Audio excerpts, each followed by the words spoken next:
Take 2 test tubes X and Y with 10 ml of hard water each. 2 test tubes में हमने hard water लिया है।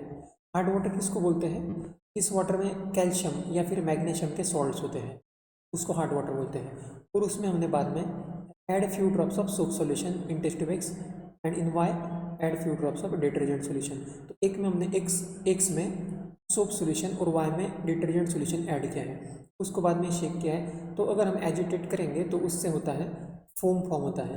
लेकिन soap solution का जो टेस्ट ट्यूब होगा उसमें फोम जो है वो कम क्वांटिटी में बनेगा। इसका रीज़न ऐसे दिया होता है बुक में, क्योंकि सोप जो है उसका रिएक्शन होता है कैल्शियम या फिर मैग्नीशियम के सॉल्ट्स के साथ, और रिएक्शन होने के बाद एक सब्सटेंस फॉर्म होता है जो इनसॉल्युबल होता है, उसको स्कम बोलते हैं।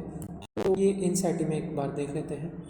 यहाँ पे जो जैसे दिया होगा, foam is form with difficulty and an insoluble substance scum is form. तो जब हम सोप यूज़ करते हैं हार्ड वाटर में तो स्कम फॉर्म होता है, तो ये वर्ड याद रखना है। इसकी वजह से क्या होता है, फोम कम बनता है, क्योंकि सोप जो है उससे तो स्कम ही बन जाएगा, फोम जो है वो कम बनेगा।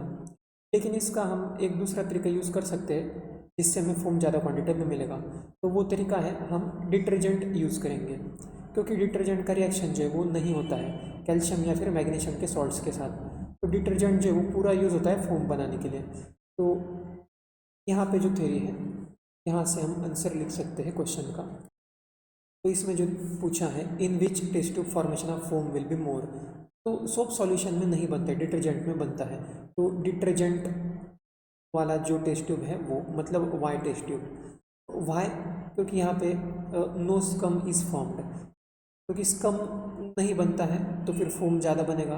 और सोप सॉल्यूशन का जो केस है उसमें स्कम ही बन जाएगा ज़्यादा, क्योंकि सोप का रिएक्शन होता है इसके साथ और फोम कम बनेगा फिर। दूसरा क्वेश्चन है, in which test tube is a curdy solid form.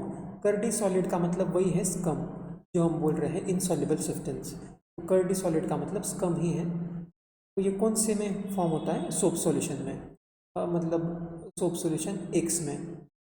X test tube है जिसमें सोप सॉल्यूशन था। वाई तो इसका रीज़न वही लिखेंगे जो भी हमने देखा है। तो सोप का रिएक्शन होता है कैल्शियम या मैग्नीशियम के सॉल्ट्स के साथ, और उसमें ये प्रेसिपिटेट जो है कर्डी वाइट या कर्डी सॉलिड जो है स्कम, ये फॉर्म होता है।